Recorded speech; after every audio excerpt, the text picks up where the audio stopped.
Ya, buat teman-teman para single lillah, pejuang halal atau bujang hidin ya. Nah, bujang hidin yang berjuang dalam membujangnya, tentu kalian sedang mempersiapkan diri dalam menjemput ataupun bagi yang akhwat menunggu dijemput oleh seorang pangeran yang soleh tentunya.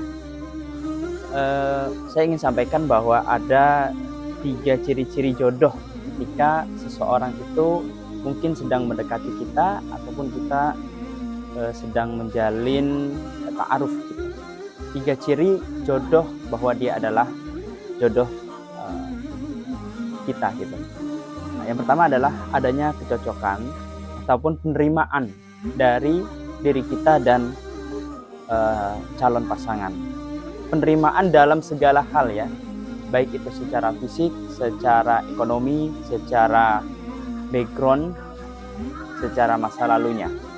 Jadi kita dan dia sudah bisa sama-sama menerima dan kita ingin menjalin hubungan yang lebih baik ke depannya gitu. Jadi tidak akan ada pengungkitan ataupun hal-hal yang berkaitan dengan masa lalu. Itu yang pertama, yaitu adalah adanya penerimaan antar kedua belah pihak. Yang kedua adalah adanya restu dari orang tua. Nah, ini penting karena kadang kita dan dia sudah cocok, tapi orang tua salah satu pihak justru ada yang tidak cocok. Nah, kalaupun ada satu dari kedua belah pihak yang tidak cocok, maka itu bukan ciri-ciri jodoh. Tapi kalau seandainya dua-duanya cocok nih, baik dari calon laki-laki maupun calon yang perempuan, orang tuanya sama-sama cocok, menerima si calon perempuan dan juga keluarga dari calon perempuan, karena menikah tidak hanya menyatukan dua hati, tapi menyatukan dua keluarga ya. Jadi dua hati itu antara kita dan calon pasangan, tapi ini pernikahan dalam Islam adalah menyatukan dua keluarga, yang tentu dua keluarga ini punya background dan cara pandang ataupun tradisi yang berbeda. Maka perlu dipastikan bahwa dua keluarga ini ada kecocokan dan bisa menerima. Nah, itu yang kedua, adanya restu dari orang tua. Dan yang ketiga adalah ciri-ciri bahwa dia adalah jodoh kita adalah adanya kemudahan dalam proses menuju ke pernikahan.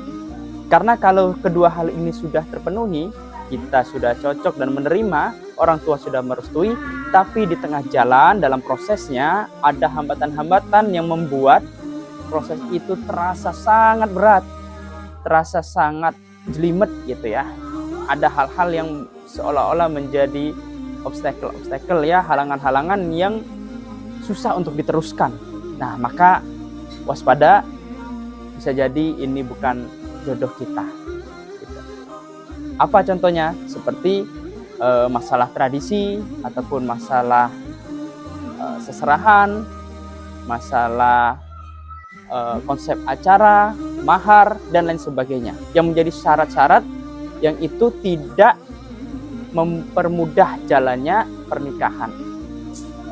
Jadi dua orang sudah setuju, keluarga sudah setuju, mungkin keluarga besarnya ada yang tidak setuju, pengennya konsepnya begini, pengennya ada ini dan itu, pengennya ada acara yang begini-begini. Nah, kalau ada hal-hal yang kira-kira rumit, itu perlu hati-hati itu.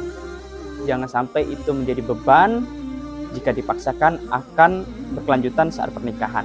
Jadi perlu kita perhatikan 3 hal ini.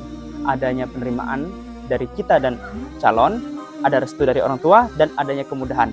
Jika keempat hal ini ada dalam diri kita, maka segerakanlah pernikahan. Karena menyegerakan pernikahan adalah salah satu bentuk dari sunnah dari Nabi Muhammad SAW. Semoga teman-teman dipertemukan dengan jodohnya yang soleh dan bisa menjadi keluarga yang sakinah, mawaddah, warahmah. Amin ya rabbal alamin.